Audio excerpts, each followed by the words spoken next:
Peter, I guess. That was the news of the day. Eric Graba, just can explain reasoning to, I guess, put him on waivers and buy him out. We just figured that he wouldn't be in our lineup next year, and it would clear up a contract, and it would give Eric a chance to, I guess, pursue his career elsewhere.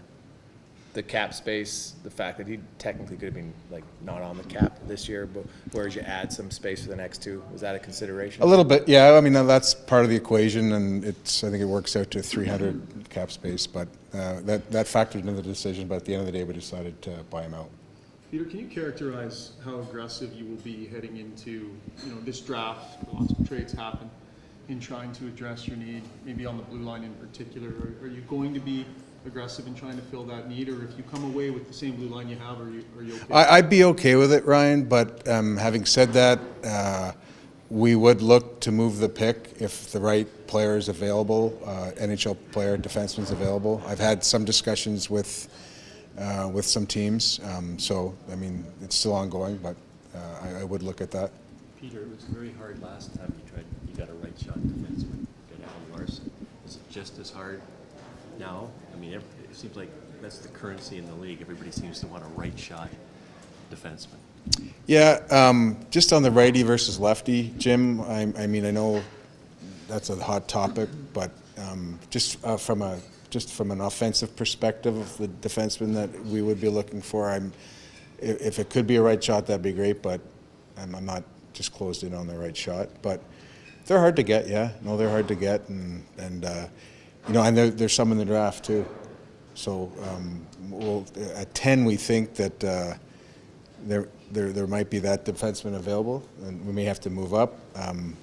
We'll draft the best player available at 10, but as far as acquiring a defenseman, it is hard. They're valuable players, and especially in this NHL. Why is that? Just because I just righty-lefty thing, or is that overplayed? Well, again, the righty-lefty, I'm not really stuck on that.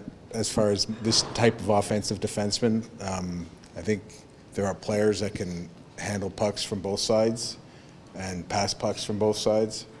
So I'm not really hung up on that. I think just the general type of player is hard to find, and I think the way that the NHL is going, that they're becoming more valuable, and that's the obstacle that we face. With Vegas having so much success and a lot of players just getting more opportunity than they had before, do you look and say, well, hey, maybe Matt Benning just needs more of an opportunity? Obviously, he has to earn that, but what do you look at Benning as far as a right shot guy who has a pedigree of being a puck mover and somewhat of an offensive player? Could he fill that role? That's a good point. I mean, he had a bit of a down year. We all had a bit of a down year, but he does have that side to his game. I mean, he relies a lot on hockey sense and passing and vision, and I expect to have that back in his game. So he's going to bolster our defense that way. I'm confident of that. And at the end of the day, if we don't get this defenseman, and I can't tell you, I can't handicap it.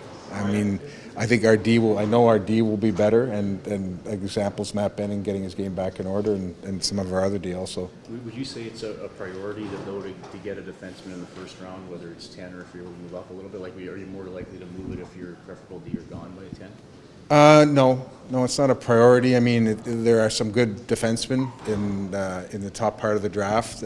We're going to draft the best player available, but I mean, if we can move to the right spot to get the right type of player, we'll look at that too. Peter, the Torrey Krug thing in Boston has come up quite a bit this offseason. Is that a player on the blue line you'd be interested in maybe going after? I can't comment. I can't comment on other teams' players. Prior to the deadline, you talked about getting prospects who were closer to playing as opposed to getting picks. Does that lead to maybe some overage players in this draft being more attractive to you? Like, is that a strategy you look at to fast forward things a bit? There's a number of overage players that are on our list. I wouldn't say they're high on our list. That's usually what happens with players that have been through the draft. Specifically, it's not a strategy, but there maybe is a little more than usual on our list. Did Milan Lucic ask for a trade? I'm not going to comment on that, Matty. If Milan Lucic is back next season, where's your confidence level at that he won't have a repeat of this last year, where even he admitted it was not a great year for him? My confidence level is pretty high. I think Milan's a high character individual. He has to have a good summer. Really, conditioning for him is not really an issue. He has to be in the right frame of mind. He's a proud guy, and we expect to have him back at a better level than he was last year. This week has really become kind of the busy week in the NHL. I don't know if easier is the word for trades, but there's definitely been more of them and bigger ones. Do you think the draft, you talked a lot about defense, but what about a veteran winger? Is that something you're looking at? Do you think you need to have a veteran, at least a right shot winger? Right shot seems to be the theme here. Or you right winger? If we can add a veteran winger, we'll look to add a veteran winger. I mean, there's been a lot of chatter this week. We're involved in a lot of the chatter. I've said publicly we would put our pick and play, preferably for a defenseman. That, of course, has led to teams asking, would we put it in play for a forward? There's been discussions on that. So every year there's a lot of chatter. I think with the advent of the shopping week, I think maybe there are more chatter and maybe consequently more trades in this period. So we're part of the chatter, and we'll see where it goes. How would you characterize your approach to that free agent courting period? Will you guys have some conversations, and will you be active in free agency, do you think? We'll have some conversations. It depends. There's a few moving parts that we're going to look at, and it depends on where those moving parts go, and we'll see where it goes. But I think it's a productive period, so we'll participate in it. To that end, yesterday Gary had said the cap is probably going to be at 80, somewhere around there. So it's going up. Some GMs have expressed that they might have liked it, maybe $2 million more. How much does what the cap is going to be? Yes, it's going up, maybe not as much as some might have liked. How much do you think that'll increase activity in the next few days? We all kind of try and peg the cap when we do our planning week to week, month to month, until we're told what it is. And it's kind of a gradual acknowledgement of what it's going to be. So I don't think it's really any surprise to any of us being the GMs, where it's going to be. So we've kind of been planning for that. So I don't think activity will be greater or lesser because now Gary said it's going to be around this point. But I think more of it is the shopping period, and I think the GMs are becoming more accustomed to it, and as a result, you try and do some housekeeping beforehand. Do you have like 2 or 3 different models, Pete, before you find out exactly what the money is?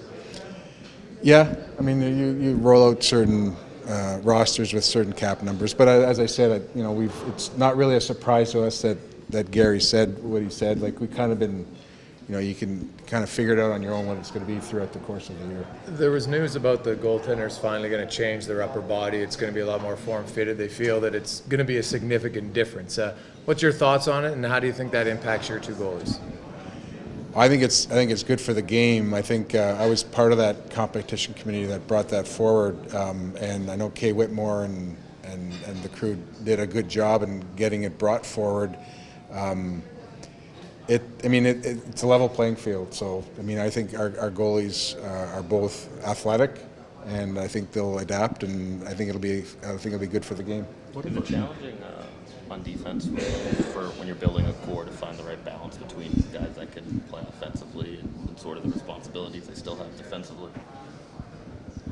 Is it a challenge? Yes. Yeah, to find that right balance. Yeah, sure it is. Yeah, you want to create a kind of a comprehensive collective unit that plays well together and that moves the puck well, that retrieves pucks well, and that's a challenge. You want to hope that some of the players that you draft and develop can fit into that group. Yeah, it's a challenge. You mentioned moving up possibly. With the way this draft's laid out with like maybe 12 deep sort of at the top, does it make it other teams more open than other years maybe to slide down a couple of picks? Like, have you got that sense? The sense that I got is after the first group of names that there's kind of an equal group, and that's what our scouts tell us also. We're in that equal group, that kind of the next group. And the moving up and moving down is kind of positional based for needs for position based on what I get from talking to other GMs.